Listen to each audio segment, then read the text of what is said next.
Well, Baltimore City has named a former DOT staffer as the new director of transportation. Fox 45's Jeff Abel joins us with a look into the new leader's background and why some critics question if she can rescue this troubled agency. Jeff.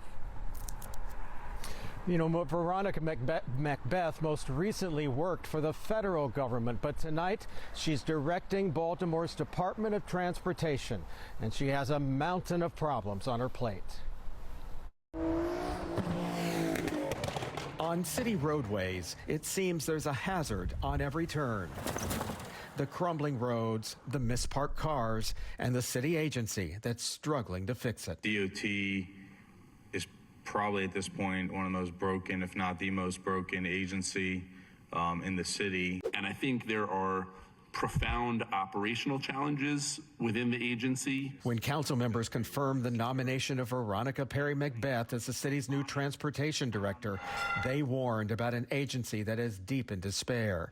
From out-of-control overtime. One employee had just under 3,000 hours of overtime last year. To a parking enforcement program that's losing more money than it's making. I don't know any other jurisdiction that loses money on parking enforcement. I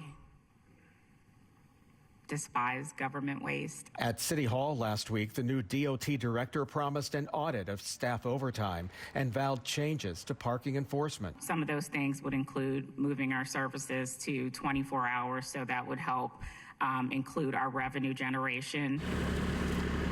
McBeth worked at the city's transportation department some 10 years ago, where she supervised the Charm City Circulator Service and oversaw the city's first bike share program, which was shut down 2 years after it started. I want to be realistic with you. The challenges we face are significant. And as my mentor once said, how do you eat an elephant? One bite at a time. The overwhelming majority of people do not like what they're doing to these streets, and they know it. Former City Council President Lawrence Bell insists the new leadership should devote the agency's limited resources on projects which he says most city residents demand. We need to focus on priorities, not pet projects.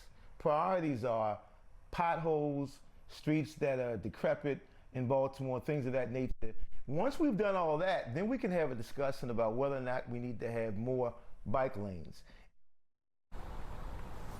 Well, we've also learned tonight that prior to McBeth's arrival, the DOT and the city was required to return $1.5 million in grant money to the state of Maryland because the city failed to meet the deadlines to use it. We're live tonight. Jeff Abel, Fox 45 News. I'm Kai Jackson. Thank you for watching. Here's another video to watch. Also, please take a moment to subscribe to our channel.